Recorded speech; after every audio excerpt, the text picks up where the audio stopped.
හරි සියලු දෙනාටම සුබ දවසක්. අද අපි බලන්න යන්නේ කොහොමද බටහිමුල්ල ජාතික පාසලේ නිල වෙබ් අඩවිය ඇතුළු ඉගෙනුම් කළමනාකරන පද්ධතිය. එහෙම නැත්නම් බටහිමුල්ල ජාතික පාසලේ LMS එකේ වැඩ කටයුතු ටික කරගන්න කියලා. ඉතින් මුලින්ම ඔයාලා යන්න Google එකට ගිහිල්ලා සර්ච් කරන්න බටහිමුල්ල නැෂනල් ස්කූල් කියලා. එහෙම සර්ච් කරාට පස්සේදී ඔයාලට මුලින්ම බලා ගන්න හම්බෙනවා අපේ නිල වෙබ් අඩවිය ඒත් එක්කම Facebook පිටුව. ඔයාලා යන්න මෙන්න මේ උඩින්ම තියෙන බටහිමුල්ල නැෂනල් ස්කූල් කියන අපේ නිල වෙබ් අඩවියට. එහෙම නැත්නම් කෙලින්ම ඔයගොල්ලන්ට පුළුවන් www.batemullacollege.lk කියන බටහිමුල්ල ජාතික පාසලේ නිල වෙබ් අඩවියට ප්‍රවේශ වෙන්න. එතකොට මේ වෙබ් අඩවියට ගියාට පස්සේදී වෙබ් අඩවියෙන් ඔයගොල්ලන්ට පාසලේ එදිනෙදා සිද්ධ වෙන දේවල් පිළිබඳ අප්ඩේට් එකක්. එහෙම නැත්නම් පාසලේ තියෙන නිවුස් පිළිබඳ දැනගන්න පුළුවන්. ඒත් එක්කම විවිධ announcement දෙන ඒවා ඒ සියලුම දේවල් මෙන්න මේ වෙබ් අඩවිය ප්‍රකාශයට පත් කරනවා. එතකොට අපේ ඉගෙනුම් කළමනාකරන පද්ධතියට ප්‍රවේශ වෙන්න තියෙන්නේ වෙබ් අඩවියට ආපු ගමන් ඔයගොල්ලන්ට බලා ගන්න පුළුවන් මෙන්න මේ explore LMS කියන බටන් එක. මෙන්න මේ බටන් එක උඩ ක්ලික් කරන්න. එතකොට ඔයගොල්ලෝ අරගෙන යනවා බටහිමුල්ල ජාතික පාසලේ ඉගෙනුම් කළමනාකරන පද්ධතිය වෙත. එහෙම නැත්නම් ඔයාලට පුළුවන් මේකට කෙලින්ම ප්‍රවේශ වෙන්න www.batemullacollege.edu.lk. එතකොට මෙන්න මේ වෙබ් අඩවියට ප්‍රවේශ වෙනකොට අපේ ඉගෙනුම් කළමනාකරන පද්ධතියට ප්‍රවේශ වෙනකොට මුලින්ම ඔයගොල්ලෝ ඔයාලගේ රෝල් එක සිලෙක්ට් කරන්න ඕනේ. මේ ඇඩ්මින් රෝල් එක තියෙන්නේ විදුහල්පතිට. ඒක නෙමෙයි ටීචර්ස්ලා විදිහට ටීචර් කියන රෝල් එකත් ඒ වගේම ශිෂ්‍යයින් ස්ටුඩන්ට් කියන රෝල් එකත් සිලෙක්ට් කරගන්න ඕනේ. එතකොට දැනට ඕගොල්ලෝ කිසිම කෙනෙක් මේ ගෙනුම් කළමනාකරන පද්ධතිය ඇතුලේ account එකක් create කරලා නැහැ. එතකොට අපි අලුතෙන්ම account එකක් හදාගන්න තමයි අවශ්‍ය වෙන්නේ. ඉතින් ඒකට මුලින්ම මම කියලා දෙන්නම් කොහොමද අපි අලුතෙන් මෙතන ටීචර් කෙනෙක් විදියට රෙජිස්ටර් වෙන්න කියලා. ඉතින් ඔයාලා මෙතෙන්ට ආවට පස්සේ මේ login screen එකේ ඔයාලා බලන්න මෙන්න මෙතන පල්ලෙහා තියෙනවා sign up as teacher කියලා. ඔයා ටීචර් කෙනෙක් නම් මෙන්න මේ sign up as teacher කියන බටන් එකත් එහෙම නැත්නම් ඔයා ස්ටුඩන්ට් කෙනෙක් නම් මෙන්න මේ sign up as student කියන බටන් එකත් ක්ලික් කරන්න ඕනේ. මුලින්ම මම යනවා මෙන්න මේ sign up as teacher කියන එකට. මේකට ගියාට පස්සේදී ඔන්න අපිට මෙතන sign up වෙන form එකක් open වෙලා තියෙනවා. දෙපාරක් check කරලා බලන්න මෙතන උඩ role එකත් නැවත වතාවක් teacher කියන එක select වෙලා තියෙනවද කියලා. ඉතින් මෙතෙන්ට ඇතුළත් කරන්න ඕනේ ඔයාගේ මූලික විස්තර ටික. ඒ විස්තර ටික ඇතුළත් කරලා ඉවරලා create account කියන එක තමයි දෙන්න ඕනේ. හරි මම මේ දැනට සාම්පල් එකක් විදියට මෙන්න මෙහෙම data ටිකක් ඇතුළත් කරන්න. මෙතන pay sheet number කියන එකට teacher ගේ pay sheet එකේ number එක. මෙතෙන්දි කියන්නේ sign book එකේ number එක නෙමෙයි. ඔයාගේ pay sheet එකේ වැටලා තියෙන number එක තමයි මෙතන enter කරන්න ඕනේ. ඊට පස්සේදී ඔයාගේ නම මුලකුරු සමග නම මෙතෙන්ට ඇතුළත් කරන්න මම දැනට මෙන්න මේ විදිහේ නමක් දෙන්නම්. ඒත් එක්කම ඔයාගේ WhatsApp phone number එක. මේ WhatsApp phone number එක අනිවාර්යයෙන්ම නිවැරදි number එක ඇතුළත් කරන්න. එහෙම නැත්නම් ඔයාව හරියට අඳුරගන්න බෑ. ඒ වගේම password එකක් create කරන්න ඕනේ. මේ create කරන password එක හොඳට strong password එකක් දාගන්න. ඒ දාගන්න password එක අනිවාර්යයෙන්ම මතක තියාගන්න. ඒ password එක මතක තියාගන්න කියලා කියන්නේ නැවත වතාවක් අපි අපේ LMS එකට log වෙනකොට මෙන්න මේ password එක සහ අපේ page sheet number එක අනිවාර්යයෙන්ම ඇතුළත් කරන්න ඕනේ. ඒ නිසා මේ password එක හොඳට මතක තියාගන්න. අමතක වෙන්නේ නැති password එකක් දාගන්න. හරි මෙන්න මේ විස්තර ටික ඇතුළත් කරාට පස්සේදී ක්ලික් කරන්න create account කියන බටන් එක.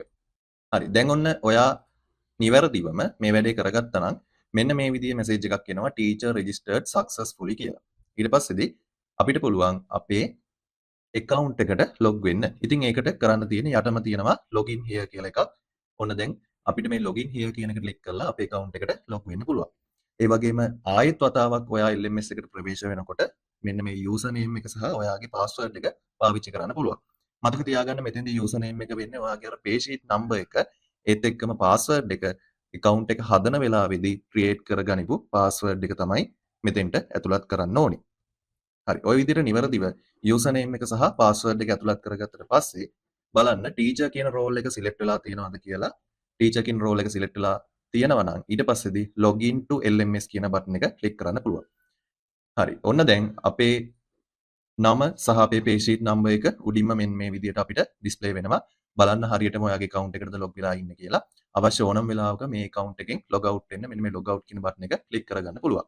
හරි. ඒත් එක්කම මෙතෙන්දී ඔයාලට මේ පල්ලෙහා සුදු පාටින් තියෙන ඒරියා එකේ පෙන්වන්නේ your materials කියලා පෙන්වන්නේ මේ වෙනකොට අපි ළමයින්ට දීලා තියෙන PDF presentation එහෙම නැත්නම් Word document වගේ එයාලට ඉගෙන ගන්න අවශ්‍ය කරන සියලුම materials ටික තමයි මෙතන පෙන්වන්නේ. අපි දැනට ළමයින්ට යවලා තියෙන ඒවා.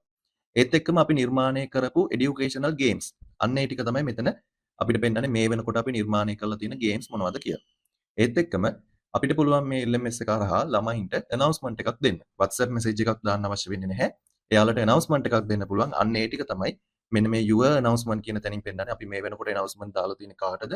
ඒ announcement මොනවද කියන එක. ඒත් එක්කම your online classes කියන දන පෙන්නන්නේ අපි මේ වෙනකොට දාලා තියෙන ළමයින්ට නිකුත් කරලා තියෙන Zoom link වෙන්න පුළුවන්, YouTube link වෙන්න පුළුවන්. අපි මොනවද ළමයින්ට online class විදියට පවත්වන්න ළමයින්ට මේ වෙනකොට යවලා තියෙන්නේ කියන එක. ඉතින් මේ වෙනකොට මම කිසිම දෙයක් යවලා නැති නිසා මෙතන 0 කියලා පෙන්වනවා තාම මොකුත් නැහැ. හරි අපි ඉස්සෙල්ලාම බලමු කොහොමද මැටීරියල් එකක් ළමයින්ට සෙල්ෆ් ස්ටඩි කරන්න එයාලට මැටීරියල් එකක් කොහොමද යවන්නේ කියන එක. ඉතින් මම ඒකට ක්ලික් කරනවා මෙන්න මේ කහ පාට බටන්ස් ටික තමයි පාවිච්චි කරන්නේ. අපි අලුතෙන් මැටීරියල් එකක් එහෙම නැත්නම් ගේම් එකක් අපි announcement එකක් ඒවා දෙන්න මෙන්න මේ කහ පාට ඒරියා එක තමයි යූස් කරන්න ඕනේ. මෙතන add material කියන එක සිලෙක්ට් කරන්න.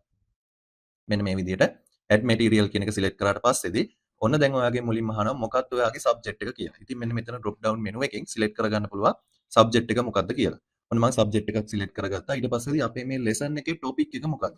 දැන් උන උදාහරණයක් විදිහට මගේ මේ lesson topic එක තමයි operating system. operating system කියලා මම lesson topic එක මේකට ඇතුළත් කරගත්තා. ඊට පස්සේදී මේක යවන්නේ මේ මැටීරියල් එක ළමයින්ට යවන්නේ. දැන් මම බලාපොරොත්තු වෙන්නේ PDF එකක් මේගොල්ලන්ට දෙන්න. මේ මැටීරියල් එක යවන්න අවශ්‍ය වෙන ක්ලාස් එක මොකද්ද? ඒක අපි සිලෙක්ට් කරන්න ඕනේ. ඉතින් එතෙන්දි මුලින්ම grade කියන තැනින් එයාගේ ශ්‍රේණිය. ඔන්න 10 වසර මම තෝරගත්තා. ඊට පස්සේදී class කියන තැනින් මට ඕනේ 10 A එකට යවන්න නම් මෙතන capital A අකුර ඇතුළත් කරගත්තා. මට A එකටයි B එකටයි දෙකටම යවන්න ඕන නම් ආයෙ කමා එකක් දාලා මේ විදිහට B අකුර ඇතුළත් කරගන්න පුළුවන්. ඒ විදිහට Tamanට අවශ්‍ය නම් කමා දාලා තියෙන සියලුම පන්ති වලට මේ මැටීරියල් එක යන්න ඕනේ නම් මේ විදිහට කමා දාලා පන්ති ටික ඇඩ් කරගන්න පුළුවන්. ඊට පස්සේදී මෙන්න මේ ඒරියා එකට කෙලින්ම drag and drop කරලා ඔයාගේ මැටීරියල් එක අප්ලෝඩ් කරන්න තමයි තියෙන්නේ. හරි දැන් මේකට ක්ලික් කරාට පස්සේදී අපිට අපේ මැටීරියල් එක සිලෙක්ට් කරන්න එනවා. මම දැන් උදාහරණයක් විදිහට මෙන්න මෙතන තියෙන Excel sheet එක තෝරගන්න මම මේක සිලෙක්ට් කරලා ඕපන් කරගන්නවා. ඔන්න දැන් මගේ මැටීරියල් එක මේකට ඇඩ් වෙලා තියෙන්නේ. ඊට පස්සේදී කරන්න තියෙන්නේ බොහොම සුළු වැඩක්. upload material කියන බටන් එක ක්ලික් කරන්න විතරයි. මේ බටන් එක ක්ලික් කරාට පස්සේදී ඔන්න material added successfully කියලා පෙන්නනවා. ඒ කියන්නේ අපේ මැටීරියල් එක දැන් 10 A පන්තියේ ළමයින්ට send වෙලා තියෙන්නේ. හරි. ඊට පස්සේදී ඔන්න මම පෙන්නනවා කොහොමද educational game එකක් create කරගන්න කියලා. ඊගාවට යන්න create game කියන එකට මේකට ගියාට පස්සේදී ඔයාලට games වර්ග 8ක් තියෙනවා. උදාහරණයක් විදිහට MCQ දෙන්න පුළුවන්, true false දෙන්න පුළුවන්, matching දෙන්න පුළුවන්, drag and drop දෙන්න පුළුවන්. මෙන්න මේ විදිහට educational games වර්ග ගොඩාරියක් තියෙනවා. ඉස්සෙල්ලාම අපි කරගන්න ඕනේ අපි මේ game එක create කරන්නේ මොන subject එකටද අදාළවද කියන එක select කරනවා. මම තෝරනවා ICT. තමන්ගේ විෂය මෙතනින් තෝරගන්න පුළුවන්. ඒත් එක්කම මෙන්න මෙතනින් මට අවශ්‍ය වෙන ප්‍රශ්න වර්ගය, game එකේ type එක, MCQ එකක්ද, true false එකක්ද, ඒක මෙතනින් select කරන්න ඕනේ. මම දැන් තෝරන්නම් MCQ කියන එක. ඊට පස්සේදී අපේ මේ game එකේ title එක එහෙම නැත්නම් මේ පාඩමේ මාතෘකාව මොකක්ද කියන එක මේ විදිහට select කරගන්න පුළුවන්. දැන් පාඩමේ මාතෘකාව විදිහටත් මම add කරගන්න operating system. operating system වල මගේ game එකක් තමයි මම මෙතන ඇතුළත් කරන්නේ. ඔන්න operating system game 1 කියලා දාන්නම් මම මගේ මාතෘකාව. හරි. ඊට පස්සේදී මේ game එක send කරන්න ඕනේ මොන ළමයින්ටද? මම තෝරගන්නවා rate එකක් 10 වසරට. class එක මොකද්ද? 10 A class එකට තමයි මට මේක යවන්න ඕනේ. එහෙම නැත්නම් ඉස්සෙල්ලා වගේම මෙතන කමා දාලා පන්ති කිහිපයකට යවන්න අවශ්‍ය නම් ඒක දෙන්න පුළුවන්. ඒත් එක්කම ඊගාවට අපි තෝරගන්න ඕනේ දැන් අපි MCQ questions තමයි මෙතන හදන්න යන්නේ. අපිට question කීයක් ඕනේද? මට මෙතන අවශ්‍ය වෙන ප්‍රමාණයට ඇතුළත් කරගන්න පුළුවන් නම්බර් එක. මට ප්‍රශ්න එකක් අවශ්‍ය නම් මෙතන 1 කියලා දෙන්න පුළුවන්. මට ප්‍රශ්න දෙකක් අවශ්‍ය නම් මෙතන 2 කියලා දෙන්න පුළුවන්. උපරිමය ප්‍රශ්න 20ක් වෙනකන් ඕගොල්ලොන්ට ක්‍රියේට් කරගන්න පුළුවන්. හරි මම දැනට මේ විදිහට ප්‍රශ්න දෙකක් ඇතුළත් කරන්නම්. ඊට පස්සේ දෙවන්න අපේ පල්ලෙහා අපේ questions ටිකයි අපේ answers ටිකයි ඇතුළත් කරගන්න පුළුවන්. හරි මෙන්න මෙතෙන්ට enter ඔන්න question 1 එක තියෙනවා, question 2 එක තියෙනවා. question 1 කියන තැනට ඔයාගේ පළවෙනි ප්‍රශ්නය ඇතුළත් කරගන්න පුළුවන්. හරි මම මෙතෙන්ට ඇතුළත් කරන්න සාමාන්‍ය මෙන්න මේ විදිහේ ප්‍රශ්නයක්. ඒත් එක්කම ප්‍රශ්න ඇතුළත් කරාට පස්සේදී අපිට මෙතන answers ටිකක් දෙන්න පුළුවන්. ඔන්න මම answers ටිකක් ඇතුළත් කරනවා. හරි ඊට පස්සේදී answers ටික ඇතුළත් කරාට පස්සේදී අපි මෙයාට කියන්න ඕනේ මොකක්ද අපේ correct answer එක. මේ answers වලින් නිවැරදි පිළිතුර මොකක්ද කියන එක අපි දෙන්න ඕනේ.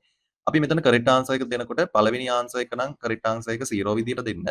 දෙවෙනි answer එක නම් correct answer එක 1 එක විදියට දෙන්න. තුන්වෙනි answer එක නම් correct answer එක 2 විදියට දෙන්න. ඒ විදියට ඔයගොල්ලන්ට මේක answers ටිකේ නිවැරදි පිළිතුර මොකක්ද කියන එක දෙන්න පුළුවන්. මතක තියාගන්න මෙතන answer එක දෙනකොට මේ answer එක අනිවාර්යයෙන්ම දෙන්න ඕනේ ඔයාලා ඒ answer එක. කියන්නේ පළවෙනි answer එකට මෙතන number එක වෙන්නේ 0 කියන එක. හරි. ඊගාවට ඔන්න මම දෙවෙනි ප්‍රශ්නයත් මෙතන ක්‍රියේට් කරගන්නවා. හරි මගේ දෙවෙනි ප්‍රශ්නේ මම ක්‍රියේට් කරගත්තා. ඊට පස්සේ දෙවෙනි ප්‍රශ්නෙට අදාළ මම මෙතන පිළිතුරු ටික දෙනවා. හරි. එතනත් අපිට පුළුවන් correct answer එක මොකක්ද කියන එක ඇඩ් කරගන්න. දැන් මෙතෙන්දිත් මගේ correct answer එක මම තියාගත්තේ B කියන answer එක. ඒ නිසා මම මෙතන දෙවෙනි answer එකට මාරු කරනවා. ඒ කියන්නේ B කියන්නේ 1 කියන එක තමයි අපි මෙතන ඇතුළත් කරන්න ඕනේ. B එකට අදාළව අපි 1 කියන ඉලක්කම තමයි ඇතුළත් කරන්න ඕනේ. ඔයාගේ answer එක A නම් ඔයා මෙතන ඇතුළත් කරන්න ඕනේ 0 කියන එක. හරි. ওই විදිහට අපි අපේ quiz එක හදාගත්තට පස්සේදී මෙන්න මේ create game කියන බටන් එක අපිට ක්ලික් කරගන්න පුළුවන්. හරි create game කියන බටන් එක ක්ලික් කරාට පස්සේදී game created successfully කියලා මැසේජ් එකක් එනවා. දැන් අපි බැක් කරලා බලමු. ඔන්න අපිට පෙන්නනවා අපි දාපු මැටීරියල් දැනට එකක් තියෙනවා. අපි මේ මැටීරියල් එක 10 වසරේ සියලුම ක්ලාස් වලට නිකුත් කරලා තියෙනවා. ඒත් එක්කම අපි game එකක් create කරලා තියෙනවා. මෙන්න මේ විදිහට 10 වසරේ ළමයි වෙනුවෙන්. ඒක MCQ වර්ගයේ game එකක් කියලාත් මෙතන පෙන්නනවා. ඊගාවට අපිට ඕනේ නම් පුළුවන් මේකෙදි ළමයින්ට ඔන්ලයින් ක්ලාස් එකක් පවත්වන්න බලාපොරොත්තු වෙනවා නම් එයාලට Zoom link එකක් එහෙම නැත්නම් එයාලට YouTube link එකක් share කරන්න පුළුවන්.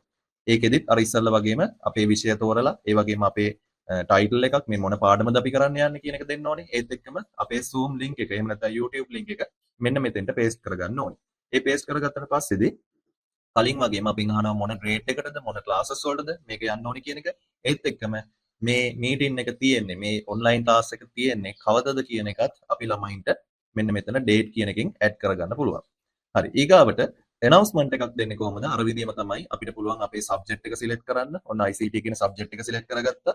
ඊට පස්සේදී අපිට පුළුවන් මේ announcement එක දෙන්නේ මොන grade වලටද? අපි හිතමු 10 වසරට කියලා අපිට 10 වසරේ ඔක්කොම පන්ති වලට announcement එකක් දෙන්න ඕනේ. ක්ලාස් ටිකක් select කරගත්තා. ඊගාවට අපේ message එක අපි මෙතන type කරා.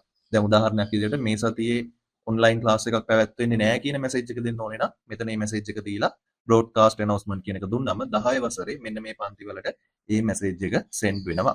ඔන්න ඔය විදිහට තමයි බටහිර මුල ජාතික පාසලේ ඉගෙනුම් කළමනාකරණ පද්ධතිය භාවිතා කරන්නේ.